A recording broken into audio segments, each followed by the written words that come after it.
ओम नमः शिवाय। नमस्कार दोस्तों, यह कहानी एक खूबसूरत विधवा महिला और 3 साधुओं की है जो उसके जीवन में तब आए जब वह जीवन के सबसे कठिन दौर से गुजर रही थी। उनकी शिक्षाओं और मार्गदर्शन ने न केवल उसके जीवन को खुशहाल बनाया बल्कि उसे एक ऐसी शक्ति दी कि वह दूसरों के लिए प्रेरणा बन गई। दोस्तों, आप सभी का हमारी इस भक्ति और प्रेरणा से भरी हुई कहानी में स्वागत है।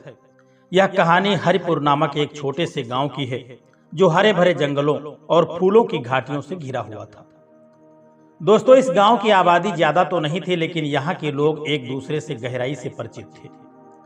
हरिपुर की सुंदरता इसकी सादगी में थी। चारों ओर फैली हरियाली, खेतों की ताजगी और नदी की शांत लहरें इसे एक स्वर्ग सा बनाती थी। गांव के लोग मेहनती थे और उनकी जिंदगी प्रकृति के साथ गहरे जुड़ाव में बीतती थी। दोस्तों, इसी गांव में एक राधिका नाम की महिला रहती थी। वह अपने पति अनिरुद्ध के साथ एक छोटी सी झोपड़ी में अपना सुखी जीवन व्यतीत कर रही थी। राधिका एक आदर्श गृहिणी थी। वह सुबह जल्दी उठ करके घर के सारे काम धाम करती और फिर अपने पति के साथ खेतों में काम करने के लिए चली जाती थी। उसकी मेहनत, लगन और पति के प्रति प्रेम ने उसकी छोटे से घर को सुख और शांति का आशियाना बना दिया था। गांव के लोग उसकी जोड़ी को आदर्श मानते थे। राधिका का चेहरा खिला हुआ था और मुस्कान से हमेशा भरा रहता था। उसकी मधुर वाणी हर किसी के दिल को छू लेती थी। लेकिन शायद भाग्य को यह सुखद जीवन ज्यादा दिन तक मंजूर नहीं था। एक दिन की बात है कि जब अनिरुद्ध खेत में काम कर रहा था, एक जहरीले सर्प ने उसके पैर में डस लिया।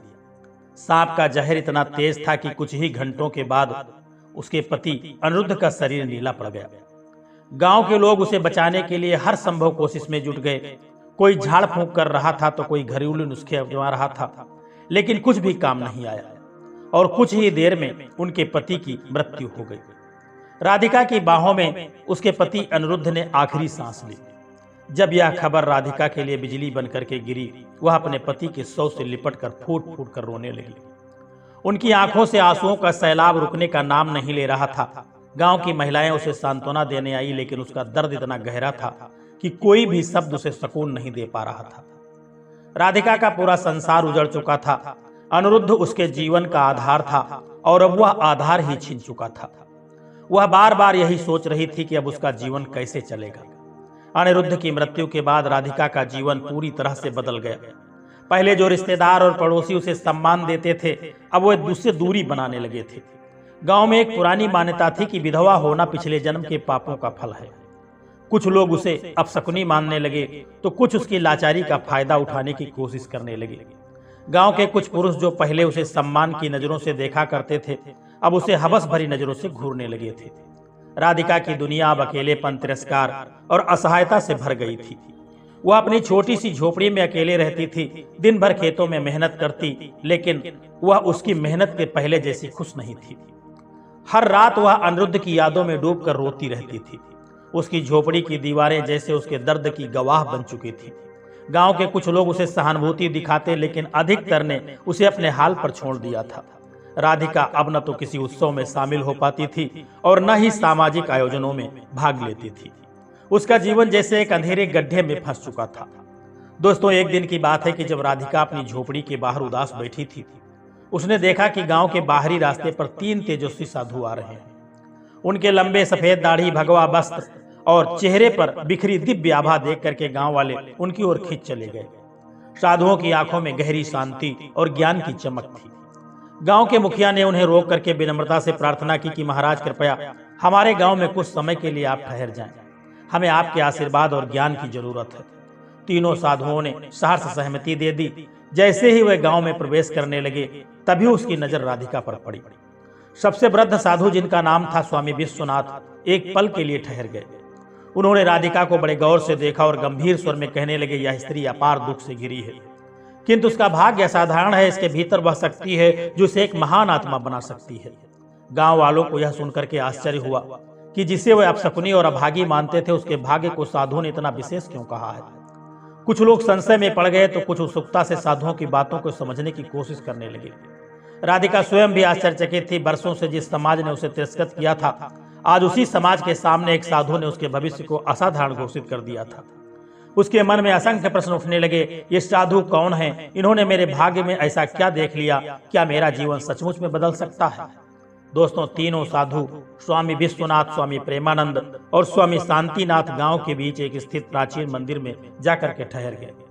दोस्तों, यह मंदिर बरसों से वीरान और खाली पड़ा था, लेकिन साधुओं के आगमन से वहां एक नई ऊर्जा का संचालन हो गया। गांव वाले रोजाना मंदिर में उनके प्रवचन सुनने आने लगे। साधुओं की बातें सरल लेकिन गहरी थीं, जो लोगों के मन को छू रही थी। लेकिन राधिका को मंदिर में प्रवेश की अनुमति नहीं थी। हर बार जब वह मंदिर के द्वार तक पहुंचती तो गांव वाले उसे दुत्कार करके भगा देते थे। एक रात की बात है, जब गांव वाले अपने घर लौट गए, राधिका ने हिम्मत जुटाई और चुपके से मंदिर के पास पहुंची। वह असमंजस में थी, क्या साधु वाकई उससे मिलना चाहेंगे? क्या उसे भी मुक्ति का अधिकार है? धीरे धीरे उसने मंदिर के भीतर कदम रखा। दीपक की मध्यम रोशनी में तीनों साधु शांत भाव से ध्यानमग्न अवस्था में बैठे थे। जैसे ही राधिका उनके सामने पहुंची, साधुओं ने अपनी आंखें खोली। स्वामी विश्वनाथ ने शांत स्वर में पूछा, पुत्री, तुम हमसे क्या चाहती हो? राधिका की आवाज कांप रही थी, लेकिन उसने साहस जुटा करके कहा, मुझे समझ नहीं आता कि मेरा जीवन इतना दुखमय क्यों है। मैंने किसी का क्या बिगाड़ा है? स्वामी प्रेमानंद मुस्कुराए और कहने लगे, इस संसार में कोई भी दुख बिना कारण नहीं आता। तुम्हारे पूर्व जन्मों के कर्म तुम्हारे वर्तमान को प्रभावित कर रहे हैं, लेकिन चिंता मत करो, हर कर्म को एक नए कर्मों से बदला जा सकता है। राधिका की आंखों में आंसू छलक आए। उसने कांपते स्वर में पूछा, क्या मैं अपना भाग्य बदल सकती हूँ? स्वामी शांतिनाथ ने उत्तर दिया, हाँ, लेकिन इसके लिए तुम्हें कठिन परीक्षाओं से गुजरना होगा।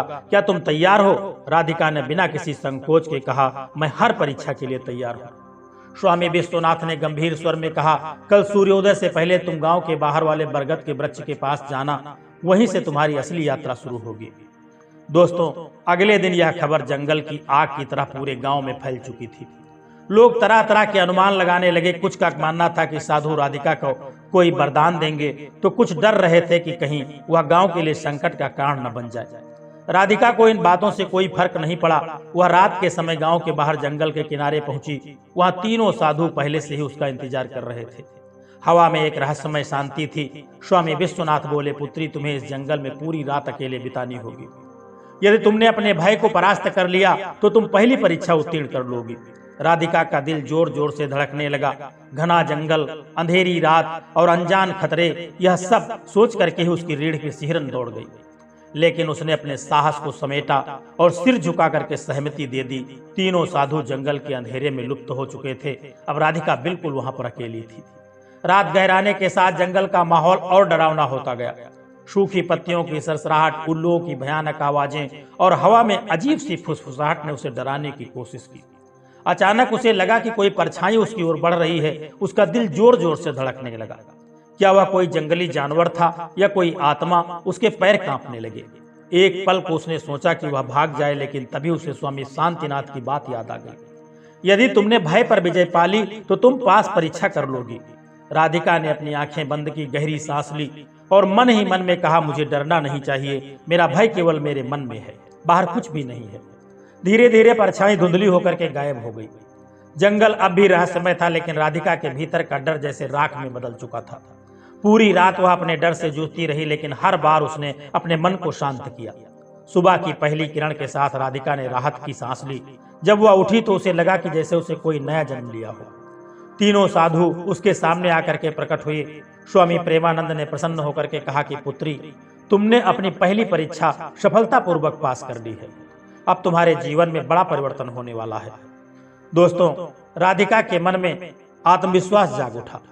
वह अब अपने दुखों और भाग्य को खेल मानने के बजाय उन्हें चुनौती देने को तैयार थी।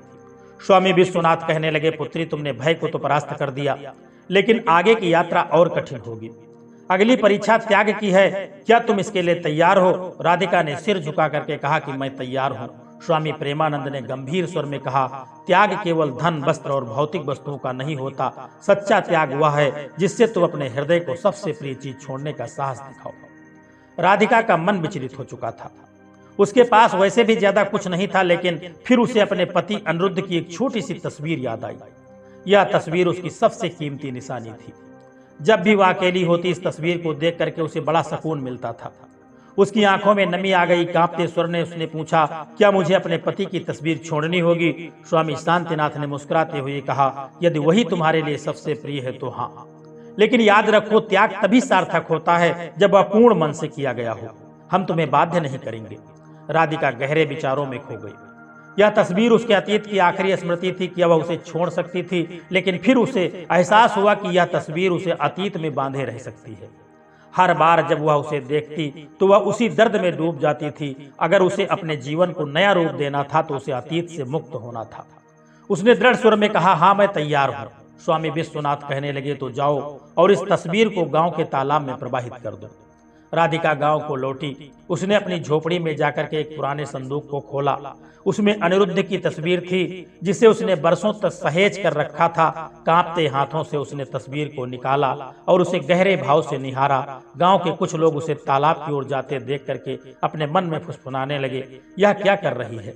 अपने पति की निशानी क्यों फेंक रही है? कहीं साधुओं ने इसे भटका तो नहीं दिया है? राधिका ने किसी की परवाह नहीं की। वह तालाब के किनारे पहुंची। पानी की लहरें शांत थी। उसने तस्वीर को दोनों हाथों में थामा और एक आखिरी बार अनिरुद्ध के चेहरे को देखा। यह तस्वीर उसके सुख, दुख, दर्द और अतीत का प्रतीक थी। धीरे धीरे उसने तस्वीर को पानी में प्रवाहित कर दिया। दोस्तों, जैसे ही तस्वीर डूबी, राधिका को लगा कि उसके हृदय पर बरसों से चढ़ा एक अदृश्य बोझ हट गया। जब वह जंगल लौटी तो तीनों साधु उसका इंतजार कर रहे थे। स्वामी प्रेमानंद ने कहा, पुत्री, तुमने त्याग की परीक्षा भी पास कर ली है। अब तुम उस बंधन से मुक्त हो चुकी हो जो तुम्हें अतीत से जोड़े रखता था। और राधिका के मन में अब पहले से अधिक शांति थी। उसकी मुस्कान में आत्मविश्वास और दृढ़ता झलक रही थी। स्वामी शांतिनाथ ने गंभीर स्वर में कहा, अब तुम्हारी अंतिम और सबसे कठिन परीक्षा अब होना बाकी है। यह परीक्षा तुम्हारी आत्मा और शक्ति को, आत्मज्ञान को परखेगी। तीनों साधु राधिका को ऐसी ऊंची पहाड़ी पर स्थित एक प्राचीन मंदिर में लेकर के गए। यह मंदिर कभी महान तपस्वियों की साधना की स्थली हुआ करती थी, लेकिन अब वहां वीरानी छाई हुई थी। हवाओं में रहस्य था और वातावरण में गहरी शांति थी। स्वामी विश्वनाथ ने मंदिर के द्वार पर खड़े होकर कहा, तुमने भय और मोह को तो त्याग दिया, लेकिन अब तुम्हें यह सिद्ध करना होगा कि तुम केवल अपने लिए नहीं बल्कि दूसरों के लिए भी जी सकती हो। राधिका ने पूछा, मुझे क्या करना होगा? स्वामी प्रेमानंद कहने लगे, गांव में एक वृद्ध महिला रहती है जिसका कोई सहारा नहीं। वह बीमार और भूखी है। तुम्हें अपनी झोपड़ी और सारा भोजन उसे सौंपना होगा। इसके बाद तुम्हें 7 दिन तक जंगल में बिना भोजन और पानी के तपस्या करना होगा। यह तुम्हारे धैर्य, संकल्प और समर्पण की परीक्षा होगी। राधिका स्तब्ध रह गई। उसकी झोपड़ी भले ही छोटी थी, लेकिन वही उसका एकमात्र आश्रय था और 7 दिन बिना भोजन और पानी के जीवित रहना असंभव लग रहा था। लेकिन उसे साधुओं की बातें याद आई। सच्ची शक्ति शरीर में नहीं, मन में होती है। उसने संकल्प लिया और कहा, मैं यह करने के लिए तैयार हूँ। राधिका ने अपनी झोपड़ी और भोजन उस वृद्ध महिला को सौंप दिया। गांव वाले यह देख करके हैरान रह गए। कुछ लोग फुसफुसाने लगे, यह क्या कर रही है? अपना सब कुछ क्यों छोड़ करके जा रही है? लेकिन राधिका ने बिना किसी जवाब के जंगल की ओर प्रस्थान कर दिया। पहला दिन कठिन था। भूख ने उसकी चेतना को झकझोरना शुरू कर दिया, लेकिन राधिका ने अपने विचारों को भटकने नहीं दिया। वह एक वृक्ष के नीचे बैठ करके ध्यान में लीन हो गई। दूसरे दिन प्यास ने उसे सताना शुरू किया। उसके होंठ सूख गए और शरीर थकान से भर गया, लेकिन उसने अपनी इच्छा को बस में रखा। तीसरा दिन उसका शरीर कमजोर होने लगा। पैरों में कंपन था, लेकिन उसका मन अडिग रहा। और चौथे दिन उसे लगा कि वह और सहन नहीं कर पाएगी। उसकी दृष्टि धुंधली हो रही थी और सिर चकरा रहा था। लेकिन तभी उसे साधुओं की बात याद आ गई। सच्ची शक्ति मन में होती है। उसने अपनी चेतना को शरीर से अलग कर ध्यान में प्रवेश किया। 5वें और 6ठे दिन तक राधिका पूरी तरह ध्यान में डूब चुकी थी। अब उसे भूख और प्यास का अनुभव ही नहीं हो रहा था। यह कोई साधारण अवस्था नहीं थी, यह आत्मा की गहराई में उतरने की स्थिति थी। 7वें दिन जब सूरज उगा, राधिका की आत्मा एक नई ऊर्जा से भर उठी। उसे लगा कि अब वह केवल एक साधारण स्त्री नहीं रही, बल्कि किसी दिव्य शक्ति से जुड़ चुकी है। 7वें दिन जब राधिका ध्यान मग्न थी, वातावरण में एक दिव्य आभा प्रकट हुई। हल्की हवा चलने लगी और पत्तों की सरसराहट जैसे किसी संगीत का आभास करा रही थी। तीनों साधु विश्वनाथ, प्रेमानंद और शांतिनाथ उसके सामने प्रकट हुए। स्वामी विश्वनाथ ने गर्व और प्रेम से कहा, पुत्री, तुमने अपनी अंतिम परीक्षा भी उत्तीर्ण कर ली है। अब तुम केवल एक विधवा नहीं बल्कि एक सशक्त आत्मा बन चुकी हो। राधिका की आंखों में संतोष के आंसू छलक पड़े। स्वामी प्रेमानंद ने कहा, अब तुम्हारे भीतर वह शक्ति है जो न केवल तुम्हारा बल्कि दूसरों का भी जीवन बदल सकती हो। तुम अब अपने भाग्य की स्वामिनी हो। स्वामी शांतिनाथ ने आशीर्वाद देते हुए कहा, हम तुम्हें आशीर्वाद देते हैं कि तुम्हारा जीवन सुख, शांति और सम्मान से भरा रहे। तुम्हारी यह तपस्या पूरे संसार के लिए एक संदेश है कि हर आत्मा में असीम शक्ति है। जब राधिका गांव लौटी, लोग उसे देख करके चकित रह गए। अब वह पहले जैसी नहीं थी। उसकी चाल में आत्मविश्वास था, उसकी आंखों में तेज था और उसके चेहरे पर एक असीम शांति की आभा थी। अब वह कोई और तिरस्कृत विधवा नहीं थी, बल्कि एक सशक्त और तेजस्वी नारी थी। गांव के वही लोग जो कभी उसे अपशकुनी मानते थे, अब श्रद्धा से उसके चरणों में झुक रहे थे। उन्होंने उसे सम्मानित किया और मार्गदर्शक के रूप में स्वीकार किया। राधिका अब केवल राधिका नहीं थी, अब वह माता राधिका बन चुकी थी। उसकी यात्रा अब एक नई दिशा में बढ़ रही थी, जहां वह दूसरों के लिए प्रेरणा का मार्गदर्शक प्रकाश बन चुकी थी। दोस्तों, यह कहानी हमें सिखाती है कि परिस्थितियां कितनी भी विपरीत क्यों न हो, कठिन न हो, यदि हमारे भीतर साहस, आत्म संयम और सेवा का भाव है तो हम अपने भाग्य को बदल सकते हैं।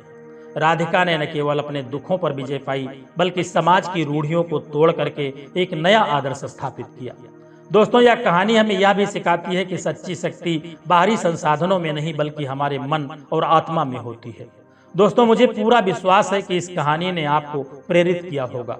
अगर आपको यह कहानी पसंद आई हो तो इसे अपने दोस्तों और परिवार के साथ साझा करें और हाँ, अपने विचार कमेंट सेक्शन में जरूर बताएं। दोस्तों, यदि वीडियो आपको पसंद आई है तो वीडियो को लाइक शेयर करना और चैनल को सब्सक्राइब करने की भी कृपा कर देना। जय श्री कृष्णा, राधे राधे।